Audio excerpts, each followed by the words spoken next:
Baik, pendengar program satu dimanapun Anda berada, kita masuk ke topik wawancara kedua kita ini terkait dengan Asita Manggarai Barat, dukung perencana ya pemerintah pusat untuk membuka penerbangan langsung dari Australia Labuan Bajo. Dan di ujung telepon pendengar, kami sudah terhubung bersama Ketua Pelaksana Asita Manggarai Raya, Don Matur. Republik Indonesia RRI Pro 1. Selamat pagi Pak Don. Selamat pagi RRI. Nah, selamat pagi untuk pendengar setia RRI dimanapun berada serta seluruh masyarakat NTT. Iya, salam sehat ya untuk Pak Don dan juga masyarakat Manggarai Raya. Oke. Terima kasih puji Tuhan kita sehat. Semoga saja musim sudah beralih dari musim hujan yang sepekan ini tidak berhenti, boleh minggu ini ke depan boleh kering ya supaya aktivitas pariwisata kembali normal gitu. Oke, dan Pak Don ya terkait dengan Asita yang dukung ya rencana pemerintah pusat untuk membuka penerbangan langsung Australia Labuan Bajo. Nah, dukungan Asita sejauh ini seperti apa nih Pak Don? Ya, dari sisi Asita karena kita adalah pengusaha khususnya di bidang pariwisata, kita sangat apresiasi dengan pemerintah pusat dalam hal ini ya, pernyataan Pak Menteri Pariwisata Bapak Sandiaga di mana rencana untuk adanya penerbangan langsung dari Australia ke Labuan Bajo itu menjadi kebanggaan bagi kita semua tentunya dan juga peristiwa bagi masyarakat destinasi pariwisata Labuan Bajo. Jadi selama ini bandara sudah dibangun dengan baik, beberapa infrastruktur sudah dibangun dengan megah dengan gagah oleh pemerintah pusat, tentu harus didorong atau didukung oleh ini infrastruktur seperti atau penerbangan seperti itu. Karena bandara kalau sudah dibangun dengan baik dengan standar internasional, ketika belum ada satupun penerbangan langsung dari luar negeri, maka ini juga menjadi kekurangan atau kelemahan di sektor pariwisata. Tapi tentu hal ini menjadi kebanggaan bagi kita pelaku pariwisata pada umumnya bahwa ketika ada penerbangan langsung dari Australia nanti, itu menunjukkan ada tanda-tanda peningkatan kunjungan khususnya wisatawan mancanegara masuk ke Labuan Bajo ya. Oke, ini sejauh ini Anda melihat banyak sekali ya kunjungan yang semakin meningkat ya dari para wisatawan. Betul, kunjungan semakin meningkat, tetapi lebih dominan domestik ya. Jadi untuk mancanegara memang masih kurang, itu bukan faktor. Bandara juga sebenarnya itu kita harus akui bahwa itu faktor pandemi COVID-19 kemarin itu menjadi kendala sehingga wisatawan mancanegara belum terlalu signifikan masuk ke Labuan Bajo. Tapi satu hal yang perlu kita apresiasi adalah bahwa ketika ini terjadi maka wisatawan akan lebih pilihannya ke Labuan Bajo lebih banyak. Kenapa? Kalau dari Australia kan selama ini ke Kupang, tentu jadwalnya mungkin sepekan sekali, tetapi ketika nanti penerbangan itu jadi dan schedule-nya tiap hari, itu menjadi tanda-tanda bahwa wisatawan pasti akan tiap hari penuh wisatawan mancanegara masuk ke Labuan Bajo, khususnya dari Australia dan New Zealand ya. Karena mereka lebih efisien waktu dan juga biaya. Dan selama ini ketika mereka masuk ke Labuan Bajo via Denpasar atau via Jakarta, itu butuh waktu lama juga. Pengeluaran mereka harus lebih banyak lagi pengeluaran untuk pembelian tiket atau biaya transit di penginapan dan lain-lain sebelum masuk ke Labuan Bajo. Jadi kali ini pasti meningkat. Karena apa? Waktu libur mereka sangat terbatas, sangat singkat. Mereka bisa alokasikan, bisa weekend di Labuan Bajo. Kalau di New Zealand bisa 3 hari kan, dia 2 malam di Labuan Bajo, dia balik lagi dan dia kembali ke tempat kerjanya di Australia gitu Bu ya.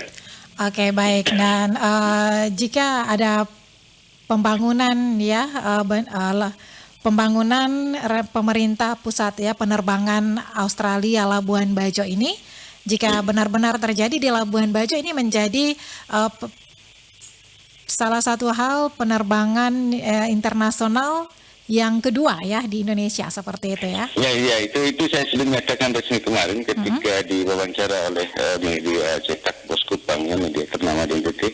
Saya katakan bahwa ini adalah bandara kedua di NTT yang menjadi bandara internasional. Pertama di bandara di Kali Kupang sudah, dan yang kedua sekarang adalah bandara Komodo di ujung barat Pulau Flores. Tentu kita menyampaikan terima kasih kepada pemerintah pusat begitu konsen memperhatikan pembangunan di NTT Istimewa Labuan Bajo. Labuan Bajo ini kalau sudah kita sandingkan dengan beberapa tahun yang lalu, 6 tahun yang lalu saja luar biasa. Tahun lalu saja sudah ada perubahan karena daerah kawasan ekonomi khusus sudah dibangun sedemikian rupa, jalannya sudah lebar, jalannya hot mix, dan itu menjadi kawasan khusus nanti atau tempat diselenggarakan ASEAN Summit di bulan Mei 2023 ini.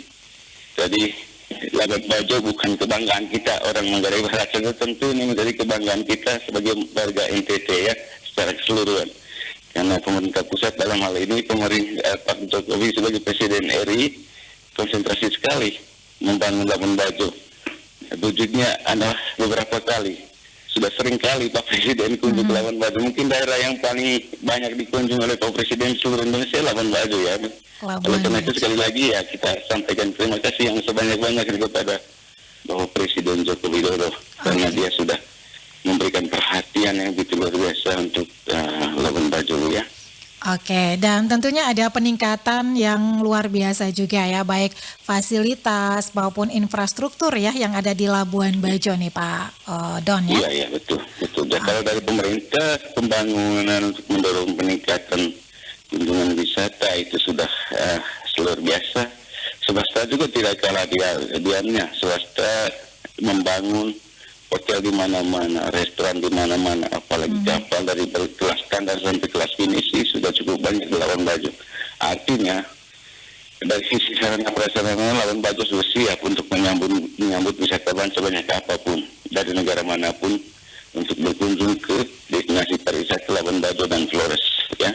Seperti itu.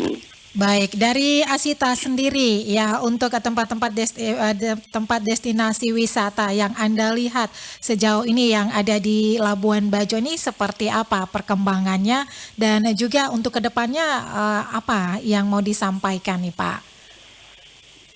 Kalau dari Asita sebagai asosiasi perusahaan perjalanan wisata Indonesia cabang Manggarai Raya, tentu kita harapkan satu. Kalau boleh kita sama-sama bekerja sama untuk mengurangi konflik atau persoalan-persoalan di sektor pariwisata. Kalau persoalan dari sektor alam, sisi alamnya kita terima karena itu kita tidak bisa tolak. Tetapi ini persoalan human error itu penting untuk dikurangi atau kalau perlu dihilangkan sama sekali. Beberapa kejadian-kejadian selama ini yang menjadi tanda-tanda di mana pariwisata belum optimal dari sisi pelayanan, terutama penipuan terhadap wisatawan itu sekali lagi kami sampaikan kalau boleh ditiadakan di sini. Karena kejadian-kejadian seperti itu bukan orang asli Labuan Bajo atau NTT. Mereka bukan tergabung di asosiasi resmi di sini. Mereka menjual paket wisata Komodo dan Flores itu jual di Instagram, di Facebook. Jadi kita tidak kenal mereka di mana mereka tinggal, dari mana mereka berasal, mereka jual dan tamunya ada. Jadi ini menjadi kendala selama ini. Harapan kita kiranya regulasi juga diperkuat. Pemerintah daerah melalui DPRD Kabupaten Manggarai Barat kalau boleh sama-sama rumus regulasi dalam hari ini perda partisipatif di tingkat di dunia pariwisata sehingga meminimalisir segala persoalan yang akan terjadi di hari-hari selanjutnya di daerah Manggarai Barat. Jadi seperti itu sebenarnya yang kita hendaki. Dan selanjutnya kalau boleh kita sarankan kepada seluruh calon wisatawan baik dalam maupun luar negeri, baik domestik maupun mancanegara yang mau datang ke Labuan Bajo, sebelum datang seleksi dulu perusahaan-perusahaan yang hendak dia pakai untuk menjadi mitra dalam menjalankan perjalanan wisata di sini. Baik. Sebelum dia memberi paket wisata, dia seleksi dulu perusahaan mana yang hendak dia pakai dan reputasinya gimana, sehingga nanti ketika dia melakukan perjalanan pasti masalah-masalah itu diminimalisir. Dan kita sesungguhnya berprinsip bahwa Biro Perjalanan Wisata menjalankan paket wisata berarti mengedepankan jasa. Kalau kita menjual jasa berarti jaga trust, kepercayaan dari klien atau wisatawan. Itu yang menjadi pedoman bagi kita, bahwa sekali tidak dipercaya, tidak dipercaya terus. Oleh karena itu teman-teman Jasika pasti berkomitmen, masing-masing travel agent komitmen untuk tetap menjaga kepercayaan dari kliennya, sehingga bukan semakin menurun kunjungan wisatawan, malah semakin meningkat. Karena itu adalah konsep-konsep yang diterapkan oleh perusahaan. Jangan sampai perusahaan mati ketika klien tidak ada. Jadi sekali lagi kami minta mungkin kerjasama, kemitraan yang baik antara pemerintah dan swasta juga dan masyarakat destinasi, masyarakat objek wisata, sehingga satu kesatuan itu bisa bergandengan tangan, sehingga dengan demikian pada akhirnya pasti image atau citra destinasi kita semakin membaik gitu. Oke, baik. Semoga harapan ini juga bisa menjadi perhatian ya dari pemerintah setempat ataupun dinas terkait ya, untuk bisa membangun kolaborasi dengan berbagai pihak ya untuk memajukan pariwisata yang ada di Manggarai Barat. Baik, Pak Don, terima kasih untuk waktunya pagi hari ini bersama Pro 1 RRI ND. Terima kasih, selamat pagi, sukses untuk hari ini untuk RRI ND dan seluruh pendengar RRI ND. Selamat pagi. Radio Republik Indonesia, RRI Pro 1. Dan atas